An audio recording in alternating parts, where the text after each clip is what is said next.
It's the day after 4th of July, the market is open, and it's a turbulent Tuesday. I'm going to show you guys pretty much exactly how you could have seen what was going on in the market today based off of one simple idea, and that's that gaps always get filled, or, well, they get filled at some point. We're going to look at the chart here, talk about this gap that got filled this morning and what's going on with the overall market and all that fun stuff right here in this video, so make sure you guys stay tuned.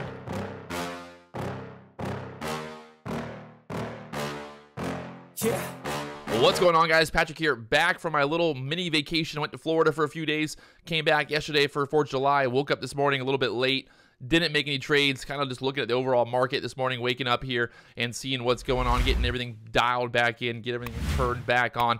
But let's take a look at the chart and kind of break down what went down this morning with this gap fill. I talk about this in almost like every video, man. The gap fills are so important to kind of see those gaps and then understand how those gaps can get filled and where you should be buying, selling, and all that fun stuff, right? You know, so let's look at the chart. All right, so pulling up the cues here, you can see this gap this morning. We gapped down from that 281 level from the close on last, I guess, Friday, today being Tuesday. You can see the market pulled down, so we had this big gap in the chart, basically from you know, this level down to there. So pretty much like this whole 278 to 281 area being like an area that, you know, obviously is like, it's just like thin air. There's not much going on there. We have this big gap down, and you can see today the price moving down there to the 277 level, bouncing off of that level, and then what did it do? We found support there at 277, and we filled that gap. So what do you think if you're opening up, you know, this morning and you're like, okay, what could I possibly looking for a trade here?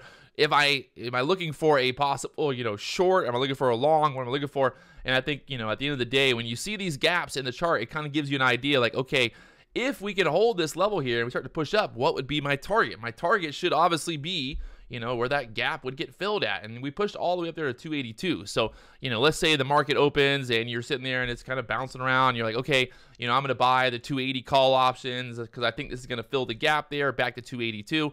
And, well, it would give you just an overall pretty good idea of where this trade would go.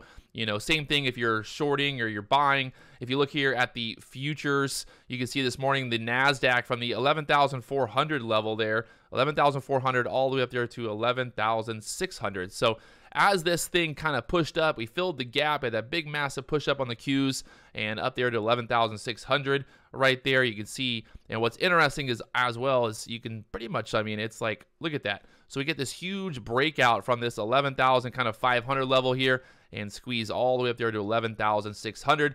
And that was basically right where that gap got filled. So again, gaps get filled. Now, not always, you know, every single day does it happen. Like, it doesn't always happen perfectly like that. But I would say in most cases, we normally see these gaps get filled, you know, within a pretty kind of tight time frame in terms of when they would get filled. And it's funny because as soon as this gap got filled, we had this huge push up there, 11,600. You can see on the Qs, look what happened. We pulled all the way back down here to the VWAP. So basically all those buyers, you know, shorts getting squeezed, and then the dump. Because now, as we, you know, pull back from this level, people are like, okay, look, we have resistance, and that 282 area was a key area to get short. Now, like I said, I just literally got on the computer, so I kind of missed out on most of this move. I saw the move as we were pushing up there, but I definitely was not going to chase it up there to that level. And, well, you know, I probably should have gotten short there, but I was kind of just getting everything started up, pulling up the charts and kind of dialing everything, getting it going here. So look at that kind of push up there. It's pretty much like textbook gap fill here. So again, you know, what would you have done this morning? You could have bought the call options, those, you know, 280 call options. You could have got long on the overall, you know, on the futures here. I think, you know, your opportunity really to get long would have been kind of in this area, that 11,500. We kind of chopped around at open. You know, maybe you got long down there at the 11,400, but I think in general, you know, the better play here would have been getting long in this area, kind of bouncing off that the support. I mean, we bounced off that support area kind of multiple times there. We had the EMAs, everything kind of lining up, and then you can see here on the Qs that perfect little push up there, 282. So, and again, obviously, you know, it's a little in hindsight right now, but this morning, you know, when you wake up, you see this huge gap. What do you think? Like, okay, there's a very good possibility that this pushes back up. Even if the market, you know, is overall bearish, it just kind of gives you this free area of free range, almost like there's, you know, free air. It's just basically the market like wants to push back to that level to kind of close that gap, and then, you know, now continuing lower back down here to the VWAP. So pulling back to the VWAP there at the 278, you can see how overextended this was. I talk about as well in a lot of my videos, you know, why that VWAP is so important to always keep an eye on that VWAP. Look at how overextended we were from that VWAP. So getting that pullback, again, you know, if you were short,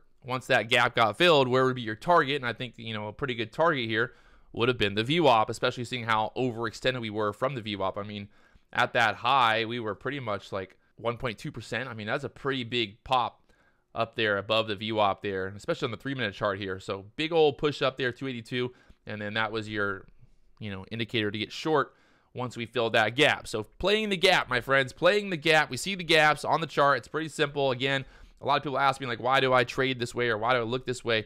And I think it's, you know, it's kind of like, look at how good this overall textbook play would have worked out here this morning. Again, you know, I woke up, I literally got home last night super late, and the last thing that I was able to do was wake up at 3:30 this morning to trade. But it's good to see kind of, again, you know, I love, even though I'm not a part of that move, or I didn't get to make a lot of money, or I didn't get to make money off this move, it's still like, it's reinforcing, right? It's reinforcing for myself to be like, look, this gap got filled. So the next time we see a gap like this, if we see a gap like this and we see momentum, we see the opportunity, well, that's going to give me like more and more just confidence in being like, okay, cool. You know, we got this move down. There's a gap in the chart. We got this gap above. The market's not, you know, just continuing to sell. We're not just continuing to sell. We're holding this level here. And I bet, you know, if we look here, look at that 277. If we zoom out, again, always, you know, looking to zoom out here. If we zoom out, look, the other day, that 277 level was support. So look at that. We pretty much bounced right off that support level. We had some support in here, kind of chopped around, and then filling that gap back to 282. So you had a perfect kind of opportunity to get long down here at the bottom, and then you had a perfect opportunity to get short up here at the top, based off of that gap fill. I mean, you know, really you could have played this kind of both ways.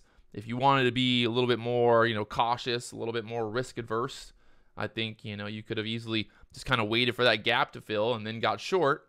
Or, you know, it's kind of like, if you see a gap like this, I don't know if I really want to like just let that thing get filled without me. But in general, I'm giving you a pretty good kind of template here. I mean, as much as the market was kind of wonky this morning, it gives you a pretty good template to see like, okay, look, you know, we got this gap. There's our target. If we're getting long, if we're getting short, our target's the VWAP, and then, you know, maybe now this thing just continues to sell and we get back down to 277, looking like right now. So look in the gaps, always looking for those gaps in the chart. You can see again here on the IronBeam app kind of what's going on with this as it sells back through from the 11,600 area back down there to the 11,468 right now. So up, down, all around. So there's that move today. 278 now on the Qs. The gap getting filled. Remind the gap, look for the gaps, respect the gaps, my friends. Respect the gaps. So I like to always reinforce the idea that, you know, if you're gonna be trading, you're gonna be trying to do this thing, it's a marathon, right? The longer that you're trading, the longer you stay in the game, the longer that you see these patterns, the more, you know, every time you're seeing these patterns play out, the gap fills play out, you're seeing this happen, it's just reinforcing, right? It's reinforcing, keeping you alive in the game, my friends. So if you haven't already, hit that subscribe button. You know what to do. Hit that subscribe button, hit the like button, all the buttons down below. I will talk to you guys later on.